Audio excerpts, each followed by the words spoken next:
guys, welcome back to my channel. This is going to be my February reading wrap up. I didn't read that many books in February, so this should be kind of short and sweet. But the first thing I want to talk about before I forget, I wanted to mention the new kind of reading app thing that I'm on that I'm really enjoying, and that is Storygraph. I just heard of this, so I don't know how long it's been out, but it's similar to Goodreads, but in my opinion, it has way more features. It gives you so many more options than what you have on Goodreads when you are rating your books, and then it gives you stats on everything to do with the kind of books that you're reading, and I really enjoy that. I never thought I was really a stat type of person, but I am really liking that feature. It's really fun. Like you'll get pie charts, and it'll tell you, the types of themes in the books that you like reading, and your average page length of books, and just all kinds of things. So yeah, you can also, follow other people. You can do read-alongs, buddy reads. There's giveaways on there. It just is similar to Goodreads, but it has a lot more to it, and I'm having a lot of fun on there. So I'm going to leave my page, I don't remember what it's called, my account, down below. So if you're on Storygraph and you want to follow me or be friends on there, check that out. So that aside, let's get into the books. The first book I read was actually a nonfiction book, and I haven't read a nonfiction for quite a while, but I saw this going around the internet and I thought it sounded really good, and that is The Wager, A Tale of Shipwreck, Mutiny, and Murder by David Grann. I gave this 5 stars. This was so good. For a nonfiction book, it read like fiction, and it was fast-paced, and so much stuff was happening through this book. I was on the edge of my seat. I was listening to this book on a road trip in the car with my husband, and I had to keep pausing it to talk about the things that that were going on in the story. There was a lot to do with scurvy in here. The men on this boat get scurvy, and wow, I thought I knew what scurvy was, but I know way more about scurvy now than I ever thought I would, and now I'm kind of terrified of getting it, and I'm like, I need my vitamin C every day, because that is the last thing you want to get is scurvy. So yeah, it is a true story based off of a British ship that was like a treasure hunting ship that would get sent out to go basically hunt Spanish galleons and steal the gold. And it got shipwrecked off of the coast of South America. Pretty sure it was South America. And, factions kind of break apart, and awful things happen while they're on the island. And then I don't want to give too much away, but it is based off of a true story, and it was utterly fascinating. I loved it. And the next one that I read was The Secrets Beneath by Kimberly Woodhouse. That one I was really disappointed with. That is Christian historical fiction. It's the first book by Kimberly Woodhouse I've ever read, and I was so excited to read this one because there's a lot to do with like paleontology in this book. And growing up, I wanted to be a paleontologist. That was my ultimate dream job. I loved anything to do with dinosaurs.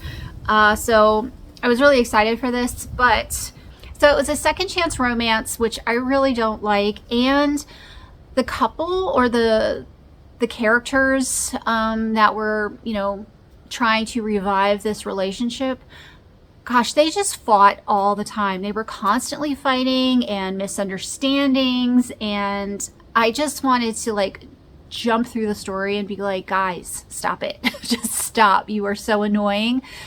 So yeah, I did not like either of the main characters, and their constant bickering drove me insane.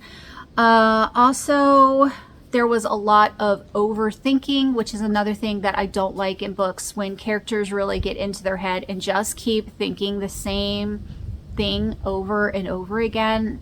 because it's like, yeah, I got it. You've already thought through this process. Move on to something else, do something, whatever. But yeah, overthinking makes me batty. And the other thing I really did not like was the way that mental illness was portrayed in this book. I have issues with that. I really don't like when the mentally ill person, especially someone who's mentally ill because of horrendous things that happen to them, and then they develop a mental illness and then they're the bad guy. I cannot deal with that. I have, personal history with stuff, and I just don't like that in books at all. So yeah, I didn't like this book. I only gave it 2 stars, and I'm really sad about that. There was faith content in this book, but it just didn't outweigh all the other things for me. The next one I read was He Walks Among Us by Christy Barrett. This was the second book in the True Crime Junkies series. I gave this one 5 stars. I'm loving this series. It is so fun. It is so fast-paced. I love the characters. I love the setting. It's set in Alaska. The characters are all very different in the way they handle things and their backgrounds, and I really love how like a romance could be kindling, but it is not rushed at all. I think that is very well done. So yeah, this is, oh, and I forgot to mention, this is Christian suspense, I want to say.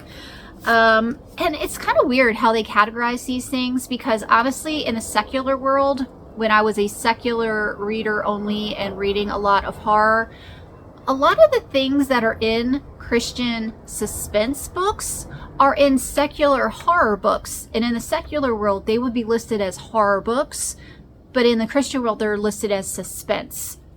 And I don't really get that. It's like they toned down the word from horror to suspense to make it sound like more palatable. And it is more palatable because there's a lot of faith and Christian themes throughout the books.